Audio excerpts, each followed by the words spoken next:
Hello साथियों, मैं आमिर आप सभी का स्वागत करता हूं आपके चहेते चैनल कॉमर्सपुर में। दोस्तों, मैं आज आप लोगों के लिए एक ऐसी खबर लेके आया हूं जो पिछले 2-3 दिनों से काफ़ी चर्चा में है। इसमें कहा जा रहा है कि जो हमारे यहाँ बड़े सोशल मीडिया प्लेटफॉर्म काम कर रहे हैं, क्या उन्हें ब्लॉक कर दिया जाएगा? क्या उन्हें भारत से बाहर का रास्ता दिखा दिया जाएगा? क्या कल से हम लोग इस प्लेटफॉर्म्स को इस्तेमाल नहीं कर पाएंगे? तो आइए समझते हैं कि मामला है क्या। हुआ क्या कि फरवरी 25 को भारत सरकार एक नई रूल्स एंड न्यू गाइडलाइंस लेके आती है, अंडर इंफॉर्मेशन टेक्नोलॉजी रूल्स 2021।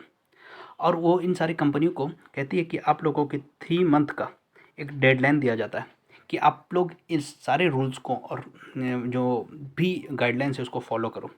हालांकि देखा जाए तो अब तक सिर्फ एक कू कंपनी है जिसने इस रूल को फॉलो किया। अब बाकी कंपनियों ने इनका कोई भी अपडेट नहीं दिया। और साथ ही साथ भारत सरकार कहती है कि ये जो गाइडलाइंस है, अगर आप नहीं मानते हो तो आपको महंगा पड़ेगा। कहती है कि आपको जो इम्यूनिटी मिला हुआ under section 79 of information technology act, उसको हम लोग छीन लेंगे। जो भी कुछ इम्यूनिटी दिया गया है उसको हम लोग छीन लेंगे। अब इम्यूनिटी किस रूप में दिया जाता है को इसे दिया जाता है इंटरमीडिएरी स्टेटस के रूप में। इंटरमीडिएरी स्टेटस क्या है इसे समझना पड़ेगा पहले हमें। इंटरमीडिएरी स्टेटस बेसिकली ऐसा है कि मान लिया जाए कि कोई शख्स है और उसने ट्विटर या फेसबुक में कोई पोस्ट अपडेट किया।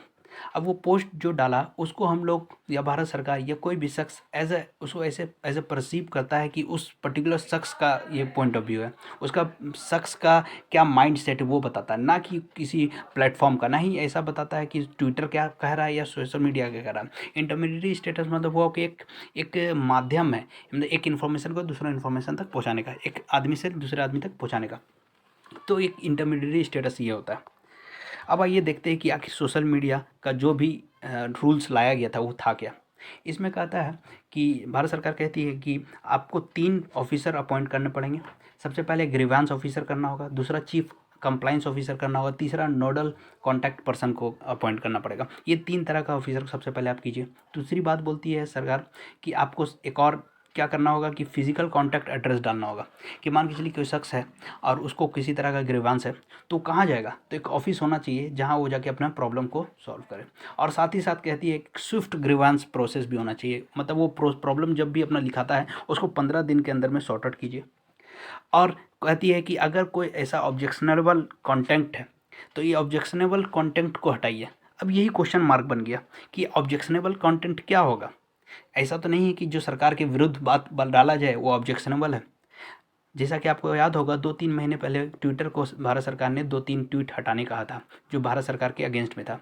तो उस ट्वीट को जो ट्विटर ने नहीं हटाया। खैर ये दूसरा मुद्दा है। अब आइए टॉपिक में। तो और क्या बोला, साथ ही साथ रूल और कानून में ये भी डाला, जो गाइडलाइंस आया उसमें ये कहा गया कि आपको मंथली कंप्लाइंस रिपोर्ट भी पब्लिश करना होगा। जो जो कुछ आप काम कर रहे हो उसको मंथली रिपोर्ट को पब्लिश भी करना होगा। अब ये ऑब्जेक्शनेबल कंटेंट जो था इसी में खूब क्रिटिसिज्म हो गया। और ये तो क्वेश्चनेबल वाला तो था ही, साथ ही साथ सरकार ने बोला कि जहाँ से सोर्स निकल रहा है उस शख्स को भी पता लगाइए आप और उसको आप दंडित कीजिए। इस तरह का बात रखा भारत सरकार ने। तो अब ये क्या था, ये तो थोड़ा शॉकिंग था। कारण था कि व्हाट्सएप भी कहती है, आपने देखा होगा व्हाट्सएप में कई बार आता है कि एंड टू एंड इंस्क्रिप्शन। इसका मतलब होता है कि जो सेंडर है वहाँ से लेकर रिसीवर तक के बीच में ही इन्फॉर्मेशन है, तीसरा पर्सन नहीं जानता है इसके इन्फॉर्मेशन के बारे में। तो सरकार व्हाट्सएप कहती है कि ये तो फिर प्राइवेसी का हनन हो जाएगा कि हम अगर किसी का मैसेज देखते हैं तो कुछ बुद्धिजीवी भी हमारे यहाँ हैं, उन्होंने कहा कि ठीक है एक काम करते हैं, आप ये रूल को फॉलो करना चाहते कीजिए, साथ ही साथ एक काम कीजिए जो पर्सनल डिटेल्स प्राइवेसी बिल था उसको भी लागू कर दीजिए। उससे क्या होगा कि आपका काम भी हो जाएगा और साथ ही साथ जो भी कंज्यूमर्स हैं उनका भी अपना प्राइवेसी मेंटेन रहेगा।